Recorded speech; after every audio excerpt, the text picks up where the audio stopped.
What's good, everybody? Big Bucket Tony in the house.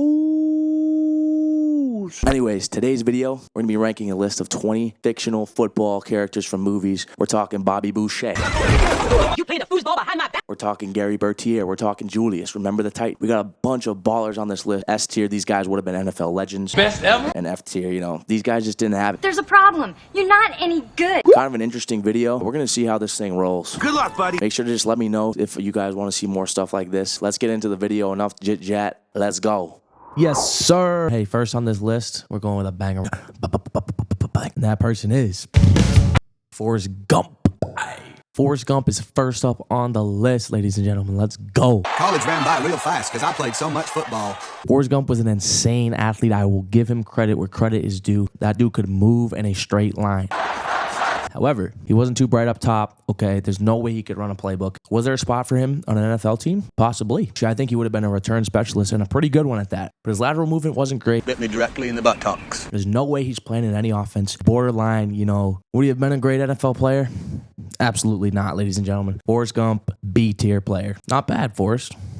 Not bad. That's good. Next up on the list, a Friday Night Lights fan favorite, Tim Riggins. Timmy Riggins, well, that dude liked his booze. Yo, everybody, listen up. I'm not gonna lie. In fact, I think he loved it more than football. But Tim Riggins was a solid football player. And once again, we got to give credit where credit is due. Tim Riggins, the fullback. Okay, he was a really good fullback in Texas high school football. It's one of the best schools in Texas, which puts him, you know, right up there with some of the best players in the country.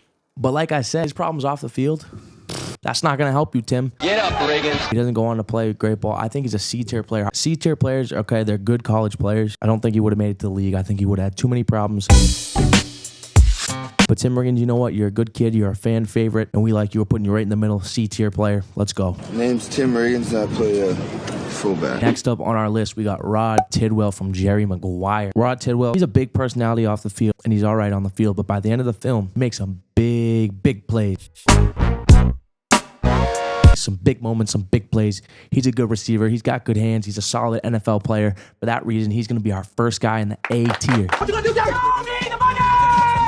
Not quite a superstar, but he had a good NFL career. Rod Tidwell, you're an A tier player. Let's go. Another fan favorite up at number 4. We got the one and only Paul Crewe from The Longest Yard. All wrecking crew. There's a lot to say about Paul Crewe, man. Not only is he a great leader, well, hold on a second. He wasn't a great leader in the NFL. He shaved points. We all know that. Can't be shaving points. Bad leader. But he's a great leader in the prison. A loss to the mean machine lasts forever. He led those guys to victory against the guard. And clearly he has some high-level talent. Not only was he good in the NFL, he took a group of convicts, brought them to the football yard, and they took on one of the best prison guard football teams ever assembled, and they beat them. So Paul Crewe, for that reason, you're a great quarterback in my book. I'm going to give you A tier status. That's the truth. With some cheese on it. A solid NFL player, solid NFL career. Let's go. If you guys have gripes with these opinions, let me know in the comments. I'll reply back to you. I swear I will. I'll die on this hill for these takes. Nah, but yeah, just let me know. Next up, a big one y'all have been waiting for, and another Adam Sandler special. Bobby Boucher, the water boy, is here. Ladies and gentlemen, Bobby Boucher. You guys know where his mama would put him. Bobby Boucher, come give your mama a kiss. She would put him in the S tier. By the end of the movie, he was balling and she was loving it. You know what? We're putting him in the S tier too. Bobby Boucher, the water boy, our first S tier player. Let's go, baby. He had the motivation and the imagination H2O. to be a Hall of Fame level player. He played for the Mundogs, took him to the Bourbon Bowl. Remember when Bobby Boucher showed up at halftime and Mundogs won the Bourbon Bowl, do you? He's an absolute stud. And anyway, if you're trying to say that he wasn't a Hall of Fame level player, he was at the very minimum a first ballot water boy. Imperative that you allow me to be a water boy. I mean, the techniques he used. So if it didn't work out with him at linebacker for the NFL team, then it would have worked out for him on the sideline. He would have been 10-year contract max deal water boy. Checking the pH levels, refilling the cup. For that reason, Bobby Boucher, there's nowhere to put you besides S tier, baby. Let's go. Next up on the list, Rashied Hannon, the receiver from the Little Giants, all right? Now, we didn't get to see much from these kids, right? They're young.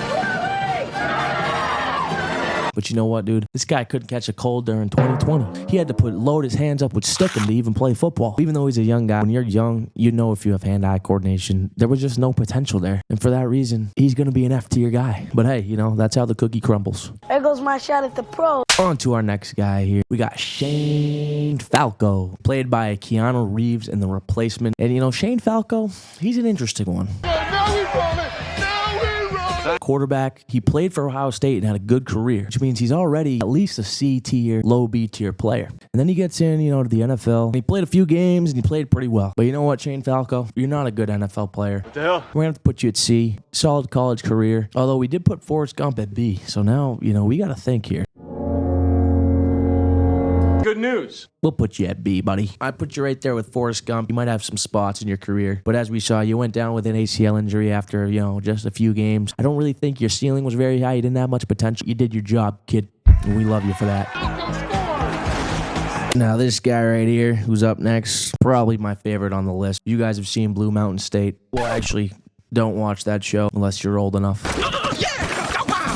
Thad Castle is that guy. He won the Heisman as a linebacker. Thad Castle is that dude. He got drafted to the NFL, and just based off pure potential, based off what he did in college at Blue Mountain State, this guy is S tier, the most potential we've ever seen out of any defensive player ever. I'm putting him up there with Ray Lewis. Okay, I'm putting him up there with Luke Kuechly. He really had that ability for the #1 team in the country. Just ran that defense. Not to mention, he's also a reacher. So, Thad Castle, you're a dog. S tier. Let's go. Another big-time baller here, Smash Williams. Played alongside him, Tim Riggins. Not the way to smash does it, baby. This kid had great confidence, which we like to see. We love to see, actually. Look, I'm going to bring the whole world together. But he was very undersized for a running back. We're going to give him B-level potential, okay? Taking these high expectations to unimaginable new highs. Great college career. I think he would have been a role player in the NFL. Speed back, but once again, undersized. He didn't really have the work ethic outside of football. Don't talk about that, all right? Dabbled a little bit in the weight room, but I mean, come on, man. You just got to put on the size and really commit. I'm giving you a low-level NFL career. Smash Williams. And halfway through the list, number 10 coming in, Charlie Brown. What the hell did you just say? You guys didn't expect that one, did you? I can't believe it. I just had to put him in because we've seen him so many times be terrible at football. He is just so bad. He can't even kick it. And then after he misses about 10 times, does the same thing, thinking that what's-her-name isn't going to pull the ball away again. She must think I'm the most stupid person alive. Charlie Brown, you're an F-tier player. Bottom of the list, bottom of the barrel. I wouldn't even pick you in backyard football, brother. It's your own fault. Peace out, Charlie Brown. Now, our next guy on this list, this is going to be a controversial take. Spencer James, All-American. If you guys have seen the show, you've probably seen the meme.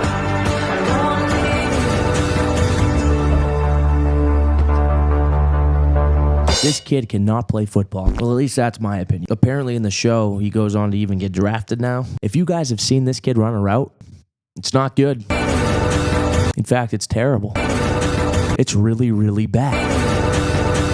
So, Spencer James, I have some beef with you because you're kind of messing up my tier system. Because in the show, you have an NFL career, which automatically puts you at C, B level. But based on your talent, dude, I just can't do it. I will not allow it. Do you get me? For that reason, Spencer James, I got to put you at D, man. I'm sorry. I got to put you at D. Come on! If you end up getting on the ladder and get some footwork, you might have to come back and rediscuss. Now, these guys, we're going back to back right here. Gary Bertier and Julius from Remember the Titans. Two absolute studs on defense. We're going strong side, left side, strong side. Making a difference for the team. Really, really making a difference. So pivotal. And not only bringing the team closer together, but winning football games, baby. Unfortunately, we know what happens to Gary. Terrible, terrible accident. So we don't get to see where his potential leads him. But I think both of these guys could have had great NFL careers. If that's the way you see it. I really do. They played for a top team in the country, and they were shutting down offenses, big-time offenses. I'm talking big time. Plus, it's back in the day. There's not all this social media craze. There's not all these recruits everywhere. These guys would have got big looks from big-time school. I'm saying A-tier players for both of these guys. Is it a little biased?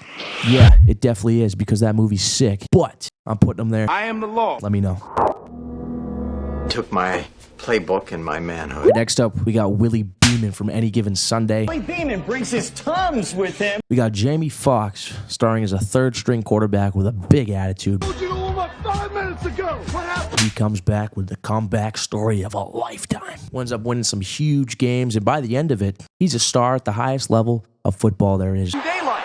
He's gone for So based on that, plus it's Jamie Foxx, I think he's an S tier player, an absolute animal out there. We're gonna put him in S tier. Let me know what you think. On to the next. Another Blue Mountain State GOAT. This time on the offensive side, we got Alex Moran. Now Alex Moran committed to Blue Mountain State because he wanted to party. He wanted to get after it. He ended up being a good player. They lost Radon Randale, one of the top quarterbacks in the country, and Alex Moran ended up dialing it in. He was slinging that rock. Hostile later. John Elway, you no-telling piece of garbage. Alex Moran just shattered your 60 record. Alex Moran for life. But you know what, Alex? You had some problems off the field, some really big ones, and you didn't really love the game like you should as a quarterback. That's why Moran, if you making throws like that, you'd be a starter. Alex Gump, I'm good. So for that reason, I'm giving you C. I think you would have been undrafted. You might have got signed in free agency, but I don't think you ever really made it to the big show. I'm sorry, buddy. Your love of the game is just not there. For that reason, you're a C tier player. Now get the hell out of my office. You can't kick me out. I'm leaving. I'm kicking you out. I'm leaving. Slam the door behind you. I will. Next up, another fan favorite. We got Earl Meggett from the longest yard, the running back that nobody could tackle. I mean, this guy was electric.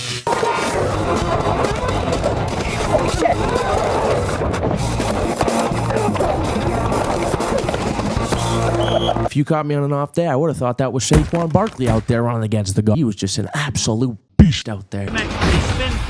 He had all the intangibles: explosive, quick, fast, strong, mentally tough. You'd like to hit us, huh? You, sir? All my friends.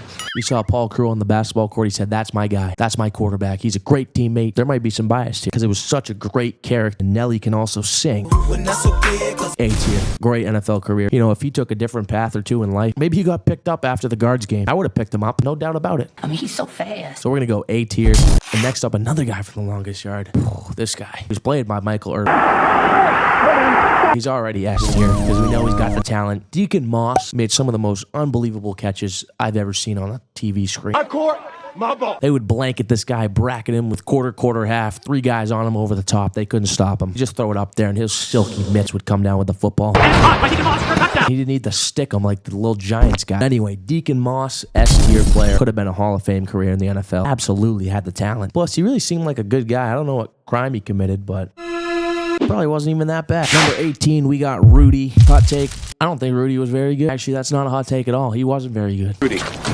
Great story, an underdog story. He walked on at Notre Dame. Ended up playing, I think, 1 game and made 1 play. I've been ready for this my whole life. So, Rudy, you know what? Deep tier player. Doesn't make any sense. Maybe because you're just not that good. You're not any good. You were like 5'6", 180 pounds. What do you want from me, buddy? I'm sorry. And last but not least, we got Vince Papale from Unbreakable. This guy was an Italian stallion played by Mark Wahlberg. Played for the Eagles. Similar to Rudy, kind of like walked on to an NFL team. They did like tryouts or something. 2 years high school football, varsity. He was okay. You know, made some plays here and there. Papale's at the 40. He had a little bit of speed, maybe. Didn't have the best footwork, but you know what? He played in the NFL. Maybe for like a day, but he still did it more than I can say. So we're going to give him a C tier player. It's the worst list ever made. I hate this list. That's going to wrap up the list. Can of corn, and I'll be fine. Can of corn. Once again, if you guys enjoyed the video, I appreciate you stopping by. Smash the like button. Let's go. Love you guys. Peace.